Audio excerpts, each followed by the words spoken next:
Hi, I'm Mike Dilk and you're listening to the Relax Back UK show, the show that explores all kinds of health topics relevant to you, your family and your friends. Each week I talk to expert guests from a range of backgrounds to inform and entertain you. So please do join the Relax Back UK family and stay tuned. Hi, and thank you for joining me on the Relax Back UK show. Now, here's something worth avoiding if you can. That gives the classical symptoms of hay fever, which are sneezing and coughing. You might get a runny nose, a blocked nose, itchy and watery eyes, bit of a scratchy throat. You feel tired and a bit miserable, might be a bit of a headache. Dr. Roger Henderson tells us all about hay fever and how to avoid it. Then some thoughts on electric vehicles. I think what's really interesting about battery EVs is that they can be used for longer than combustion engine cars, and at the end of their life cycle as well, the batteries can be almost entirely recycled. So try doing that with a tank of diesel or a tank of petrol. You can't. Dan Caesar is an expert on electric cars, electric vehicles, and talks about some of the EV myths that are out there. So please do join us for a great show. Thank you.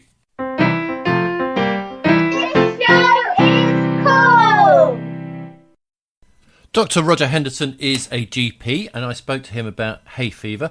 My first questions were, what exactly is hay fever and what causes it? Well, first of all, hay fever has nothing to do with fever.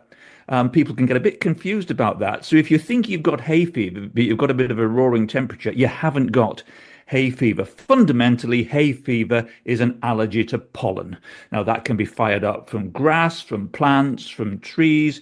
But like any allergy, your body doesn't like being in contact with pollen, and then it triggers the typical allergic response we often see, whatever you're allergic to, and that gives the classical symptoms of hay fever, which are sneezing and coughing. You might get a runny nose, a blocked nose, itchy and watery eyes, bit of a scratchy throat. You feel tired and a bit miserable, might be a bit of a headache. So all these are symptoms that anyone sitting listening with hay fever is thinking, yep, check that one off, check that one off. And it's seasonal, although it varies through the year, and this is really the peak season in these weeks and months.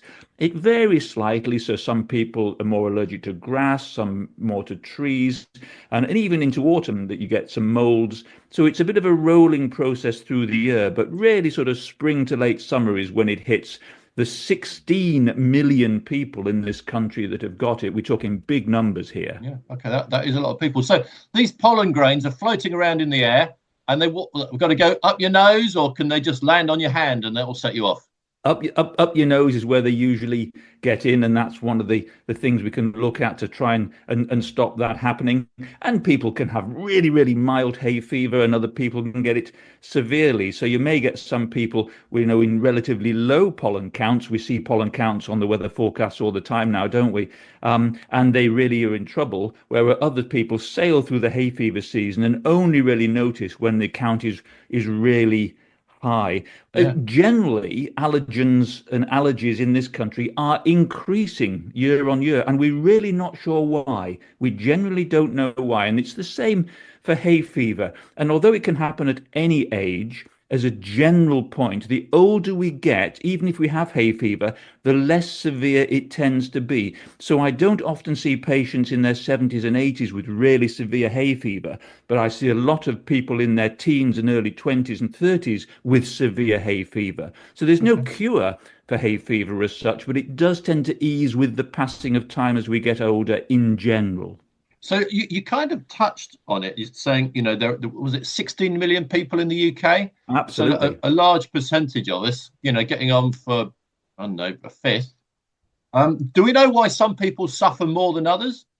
We don't. It's a very good question. As always with these sort of situations, it's probably a combination of genetics and the environment.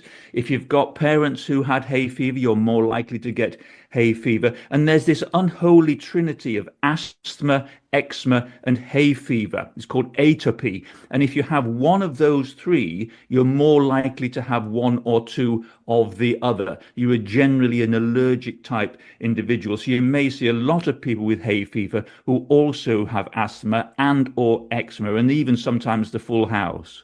Okay. And so different people may be allergic to different pollens from different plants, different trees. Yeah.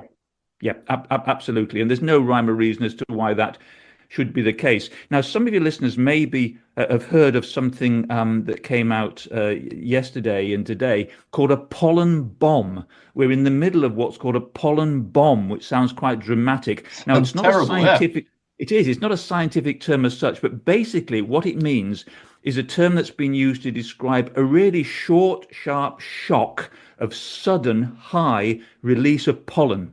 And this is what's happening in the country at the moment. And two big reasons for this. The first, unfortunately, is this lovely weather. This lovely, warm, dry, sunny weather we all love is triggering plants to release more pollen. And there's a slight gentle breeze out there at the moment, isn't there? And that's helping those pollen grains float through the area to a much broader parts of the country than we might otherwise see. And we haven't had any rain. And the lack of rain means there's less moisture in the air to weigh pollen down, and that then allows them to travel further and remain airborne for longer. So that's the weather with bit of the pollen bomb. The second bit of the pollen bomb is that we're living in what's called a mast year, M-A-S-T. And about every 5 to 10 years, one of these years comes up where some species of trees and shrubs produce a bumper crop of fruits and nuts and pollen. And that collective term is called a mast. So we call this a mast year. And you mentioned birch pollen. Birch pollen's the main allergen at this time of the year, and the combination of high quantities, higher than usual levels of pollen linked to the current weather conditions has triggered this pollen bomb. So you may have a number of your listeners who don't normally get bothered by hay fever have woken up in the last couple of days going, just a minute, my hay fever's bad. Okay. So there's potentially a lot more people suffering just now. It is high. Yeah, I'm seeing a lot more at the moment. I suffer a little bit, but I don't find it more than a minor annoyance, So are we all just getting a bit too uptight about it? We sneeze a little bit. It's fine. Are there some people that really suffer, I suppose, is my question. Oh, absolutely. There's been quite a bit of interesting work done on teenagers taking their GCSEs.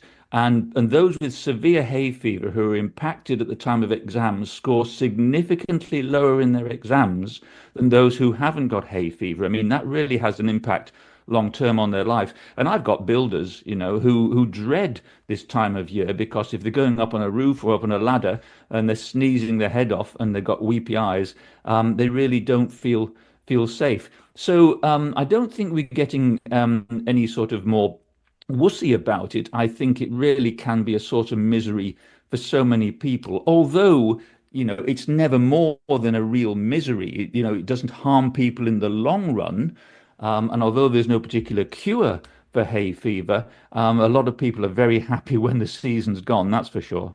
Yeah. Can you find out which particular pollen might be the one that gets you? Are there any tests? You hear a lot about home tests now. Yeah, anything useful there? You do. I don't stand by much store with those, and I think it's relatively pointless because they're relatively limited in what they can test for. There are far more potential allergens, even excluding pollens, than they can test for. And I think at the end of the day, it actually doesn't make any difference. You still have to treat the allergy, and you can't avoid, being exposed. If you say, well, I've tested myself and I've been told I'm allergic to birch pollen, well, so what? You can't suddenly, chop every birch tree down, in the 100 miles around you. So it's a bit of a pointless thing to do, in my experience. Okay, all right. Well, you said you can't get rid of it. There's no cure, but we can do something about some of the symptoms or kind of mitigate the issue. So if you're a roofer and your eyes are streaming, you're on a ladder and you've got to see properly, otherwise you might fall off your ladder. What are some of the things that we can all try and do? Absolutely. So the mainstay for most people, I suppose, is the non-sedating antihistamine type tablet or liquid you can get from the chemist or the supermarket. Make sure you get a one that doesn't make you drowsy or sleepy. And if you've got any questions about whether they are or not, then just ask your chemist about that. A lot of people like more natural tips, I suppose. So, a natural decongestant, an aloe vera based decongestant can help reduce the stuffiness in your nose. If you're wearing sunglasses on days like this, wear wraparound sunglasses. Don't use the little John Lennon type ones. Wear the wraparound ones along with a wide brimmed hat, because that can help stop pollen getting into your eyes. Bit of petroleum jelly, a little bit of Vaseline just on the inside of your nose traps pollen before it actually gets up your nose. And that's a really good way of blocking and reducing the impact of pollen getting into your system. Because if pollen's outside your nose, outside your body, doesn't cause any problem. It's when it gets in that it triggers the symptoms. And a lot of people think, Mike, if they've been outside and then they come back inside into the house, there's no pollen in the house. Actually, they're covered in pollen. There's pollen in their hair, there's pollen on their clothes. If they've been walking the dog, there's pollen on the dog. So when you come back in after a day outside, take your clothes off, change your clothes, have a shower, wash your hair, and that gets rid of the pollen that's sitting on you. And also, if you're cleaning your house, vacuum rather than dusting or sweeping, so you're not just moving pollen from part of the house to the next part of the house. And if you can, use a HEPA filter, a pollen filter on your vacuum cleaner. And if you're the sort of person that drives a lot for a living, and there are lots of people with hay fever that do miles and miles every day, a lot of patients have told me a really helpful tip is just to put a pollen filter in the air vent of their cars, because that helps filter out, literally, pollen coming in to the car, and just recycle the air when you've got the aircon on as well. And just by doing something like that, if you're in the car, that can make a really big difference to how bad your hay fever symptoms are. Okay. What about wearing a mask? Do people ever do that? They Does do. that help? They do, and interestingly, and this is anecdotal. People during COVID, when we were all wearing masks, were reporting that their hay fever didn't seem quite as bad as normal. Now, I don't, as far as I know, there'd been no studies done on this, but you could make a good point that the two things were linked. I mean, it is absolutely fine to wear a mask. Just to try and reduce the amount of pollen that's going up your nose and that you're inhaling. They have to be good fitting masks, though, which if you're on a nice hot day, and aren't the most comfy things to wear. Of course, no. Now, I know you've only got a couple of minutes left, but you mentioned antihistamines a while ago. Can you quickly, in terms of a layman, tell us what they are and how they work? Absolutely fine. Well, what happens when in allergic reactions, basically, is that the body is triggered by something it perceives as a threat or something it doesn't like to release large quantities of a chemical called histamine. And histamine is the chemical that then sets off this really complicated process of chemical events that triggers the symptoms of hay fever. And as the name suggests, an antihistamine quite simply blocks that happening. Now, there's a whole range of different types out there, a whole range of doses, and they're used for all sorts of other conditions as well. But the one I would always suggest to patients is the more old school anti-sedating antihistamines. The very first type of antihistamines that used to come out used to knock you out. They made you drowsy. And on occasion, we still use those for some conditions. But if you want an antihistamine and you can go about your daily business and not feel drowsy, although obviously hay fever itself can make you feel drowsy, always take a non-sedating, non-sleepy antihistamine. And you can do that throughout the hay fever season. They're as safe as houses. So don't worry if you feel you've got to take one every day. You're not doing yourself any harm or any damage. Excellent. All right. No, that's beautifully explained, such that even I could understand. So thank you very much. Final question. If people are listening to this and thinking, or they have been really had a rough ride in past summers, and they would like to have a source to go and read, find out a bit more, where can you point them? That's a good question. Loads of good stuff out there. The starting point for me with patients is always to point them towards the NHS website. With hay fever especially, they've got really, really good tips and tricks and a lot of more detailed information about hay fever and treatments on there. So have a look at the NHS website. Always sound, and you can't really go wrong with that. Okay. Dr. Henderson, thank you very much indeed for taking the time to chat. It's always good to be with you, Mike. That's good to see you. Dan Caesar is CEO of Electric Vehicles UK and CEO of Everything Electric. So with that background, I told him that really the topic should be electric cars. I started off as the heat pump expert, Mike, and I've graduated to becoming the electric car expert, I think it's safe to say. Okay, well, both very important and very interesting topics. But let's pick your brains about electric cars. And so what I was thinking, because there are lots of myths about electric cars and lots of disinformation, we might come on to why that is. I don't know, but it's a fact. There is a lot of disinformation. So what I was thinking, we could go down. I'll make a few statements, and you can defend or disagree or whatever as you see fit. I relish that. I'd be really impressed if you can come up with one I haven't heard of as well. That would be good. Oh, I'm not pretending I'm going to be able to do that. But yeah, let's see. Do I get a prize if I do? You do. You get an electric car if you come up with one that I haven't. I like heard that. I am looking to buy one actually. Right, I'm going to my two sides of my brain is going to be working differently now. One side beavering away on this question that you haven't heard before, and the other side engaging in conversation with you. So I might sound a bit dumber than normal. So if so, apologies. Right. First of all, batteries in electric cars. You know, the range is no good, is it? You know, it's very inconvenient. My first electric car did 80 miles. I was what you call, I guess, an early adopter. And I went through the pain of that because I really wanted to drive electric. I remember driving from Surrey to London every day and just about limping home with enough battery to get me there. Things have moved on a lot in the last 10 years. The average range now is more like 250 miles. There's plenty of cars out there that will do over 300. In really, really cold conditions, you might lose 10% maybe of the battery. But as I say, things have advanced so significantly, and we're still expecting further battery developments as the chemistries get better, as companies plough more and more money into this. I think what's really interesting about battery EVs is that they can be used for longer than combustion engine cars, and at the end of their life cycle as well, the batteries can be almost entirely recycled. So try doing that with a tank of diesel or a tank of petrol. You can't. Yeah, no, we'll come on to that. And actually, before our chat, I did a little bit of Googling, which is a very dangerous thing. But I came up with a great statistic, which made me think, actually, when people say, oh, yeah, they use their car a lot, kind of the average distance that most people drive a day is 20 miles or less, something like that. You know, so 300 miles or 250 miles is fine.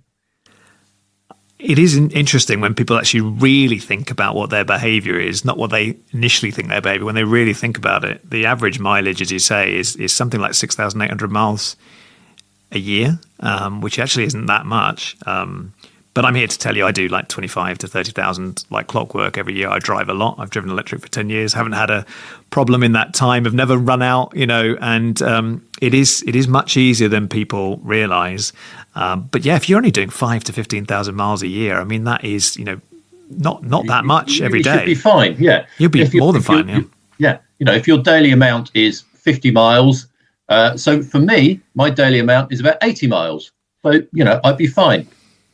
What about the odd occasion I go off to see Auntie whoever, or we're all going on holiday, and actually it's a long way, and I've got a recharge en route. That's just a major pain, isn't it? You know, it's awful. I've driven to Scotland very regularly from the south of England in an electric car. I've driven to Groningen, the north of the Netherlands, very regularly in an electric car. Driven well down towards the south of France, electric car. I've never had any issues. You have to factor in maybe a little bit more time, but to be honest, you have to be something of a sadomasochist if you drive for 8 hours and you don't have a stop for half an hour or so, which is all it really takes. The reality is that there are a few sort of people who believe they do 8 hours drive and they maybe stop for 5 minutes in between. But the reality is most of us want to, you know, stretch our legs for half an hour and do that. So I've never found it a significant problem. Is the charging infrastructure absolutely perfect? I wouldn't describe it as absolutely perfect. More work can be done, but it's a lot better than the Daily Mail and others would have you believe. A lot better.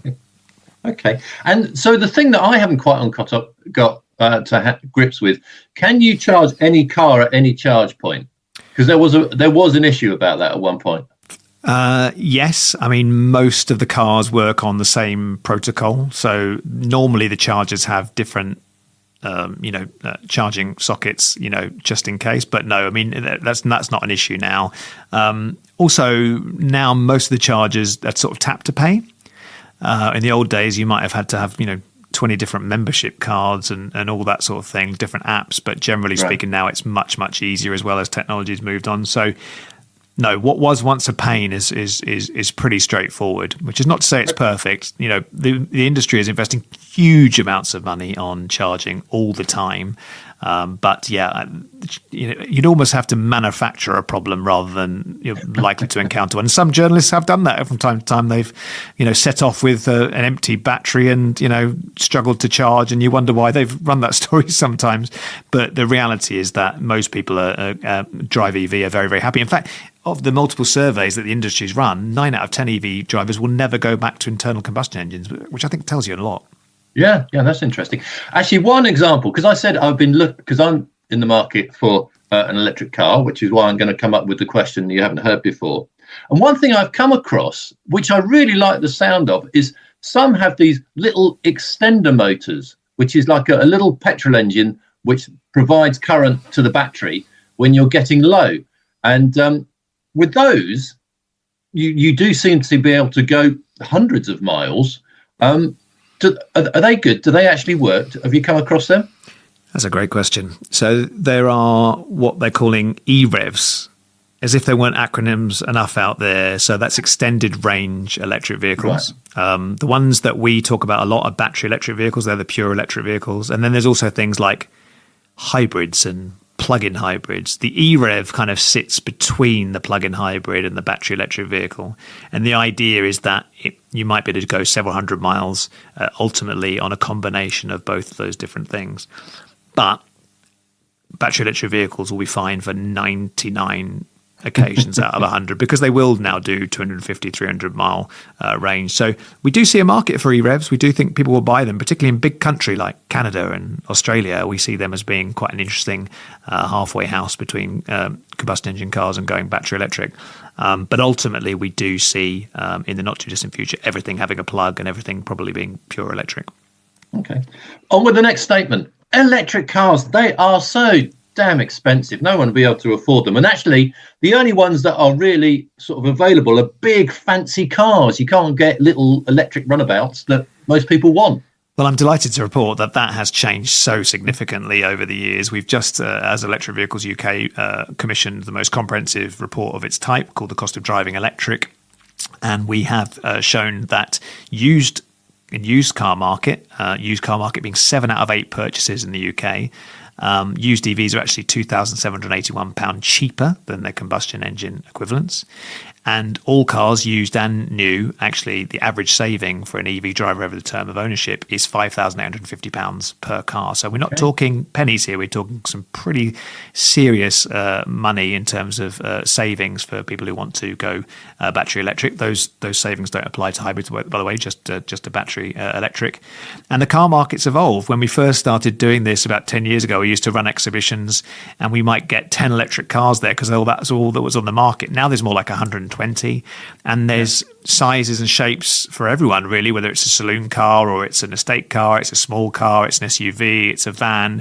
There are tons of different options, and more affordable cars are coming to market. As I say, you've got the new market is now feeding the used market, so there's loads of used EVs out there which are cheaper, but also the car companies are finally bringing some of those smaller, cheaper cars to market as well. So it's a really, really good time to get into it. And it has changed so much over the last 5 years even.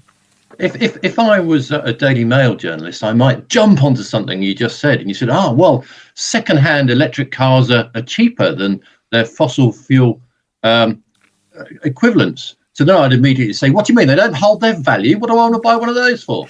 Oh, that's a good question. Depreciation is quite a hot topic, actually. I mean, the reality is that that has settled down. There has been some depreciation as the cost of these different technologies has found the right balance. But if you look at Auto Trader figures, that depreciation drop that was experienced in 2023 and 2024 has now stopped. The markets have found their right level.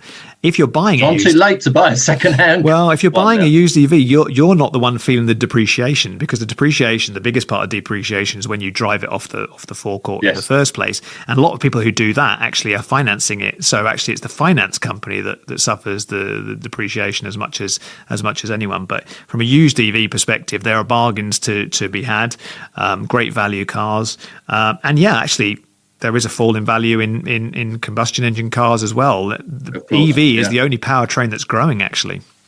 Okay, that's interesting. Right, next statement, which, and I must admit, I prefer to ask questions that I have some idea of the answer. And this one, I haven't got any idea. The insurance is just so expensive for electric cars. That's a very, very good question. If you go to electricvehicles.uk and you look at the cost of driving electric report, we actually break down everything from the cost of charging, tyres, tax, insurance, etc. And across the piece, insurance was only found to be slightly more expensive for electric vehicles. When you net off the cost of repairs being much lower, there was almost exact parity. So again, fears of insurance being a lot more expensive for electric vehicles versus combustion engine is a little bit of a myth. And unfortunately, car insurance has got more expensive for all fuel types. I wish it wasn't the case, but that is... that's a byproduct of a fast changing world, isn't it? Insurance, I'm sure home insurance is going up as well as, property insurance, business insurance, car insurance. That unfortunately is a cost that we are all powerless to prevent. But the reality is that's happening across all different insurance categories. Yeah. On to a slightly different topic, which you do kind of hear a fair amount about, and very difficult to pin down what is actually real and what's not. All the components for the batteries, and there are some minerals and all the rest of it needed for they're all mined by child labour in countries that are just ruled by dictatorships, aren't they? That's the problem there. This is probably the question that is the easiest to answer. The reality is that you will, from time to time, on things like Facebook, see battery mining associated with, children from the Democratic Republic of Congo being lowered down mines to extract cobalt.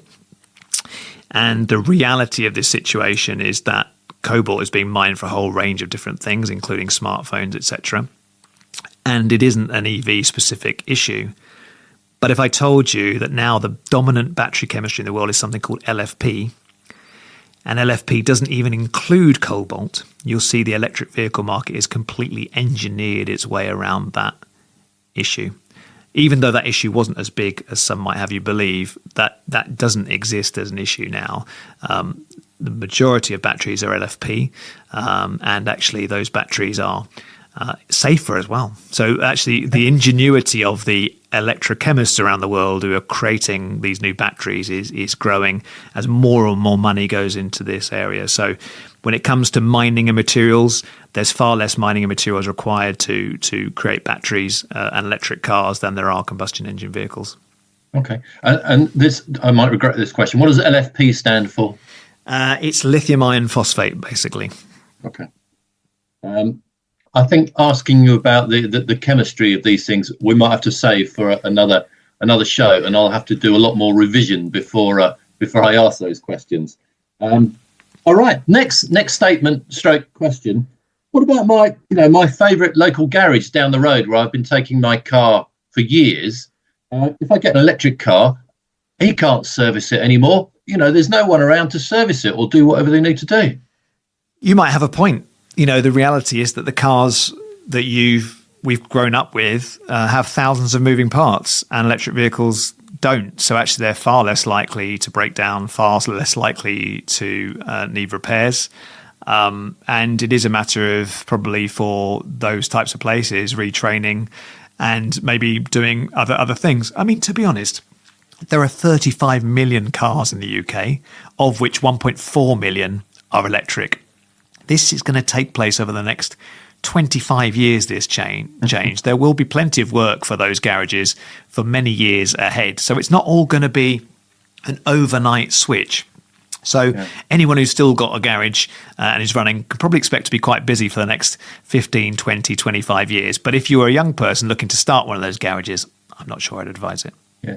The question actually was more selfish. I was more worried about me rather than the garage owner. Where am I going to take my car?